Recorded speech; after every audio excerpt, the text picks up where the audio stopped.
எல்லாருக்கும் தெரியும் புரட்சிகளை விஜயகாந்த் அவர்கள் திரையுலகில் எப்படி போராடி கஷ்டப்பட்டு வந்து தன்னுடைய இடத்த அவர் தக்க வச்சுக்கிறதுக்கு எப்படி போராடினார், அந்த வெற்றியை நிலைநாட்டுறதுக்கு எவ்வளோ அவஸ்தைப்பட்டாருன்றதுலாம் எல்லாருக்குமே தெரிஞ்ச விஷயந்தான். அதெல்லாம் எவ்வளோ பேருக்கு அவமானப்பட்டார், எவ்வளோ அசிங்கப்பட்டார்.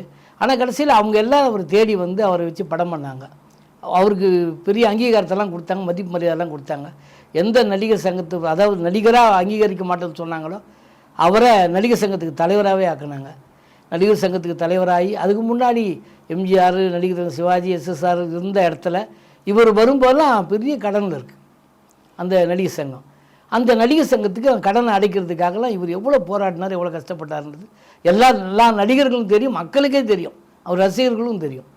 அப்படி கஷ்டப்பட்டு பெரிய விழாவில் நட்சத்திர கலை விழாலாம் நடத்தி மலேசியாவில், சிங்கப்பூர் எல்லா ஊருக்கும் போய் அந்த பெரிய அளவுக்கு அந்த விழா நடத்தி அந்த பணத்தை வசூல் பண்ணி அதை கொண்டு வந்து அந்த கடன்லாம் அடித்தார்.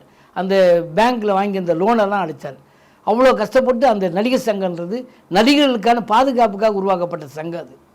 அதே நலிந்த கலைஞர்களுக்கும் பாதுகாப்பாக இருக்குது.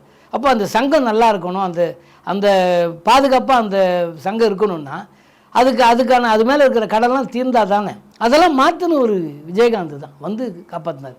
இது எல்லா நடிகர்களுக்குமே தெரியும். அவர் உதவி செய்யாதவரே இல்லை, எல்லா நடிகருக்கும் ஹெல்ப் பண்ணியிருக்கார். நலிந்த கலைஞர்கள் அத்தனை பேருமே தேடி போயெல்லாம் ஹெல்ப் பண்ண ஒரு மனுஷன்.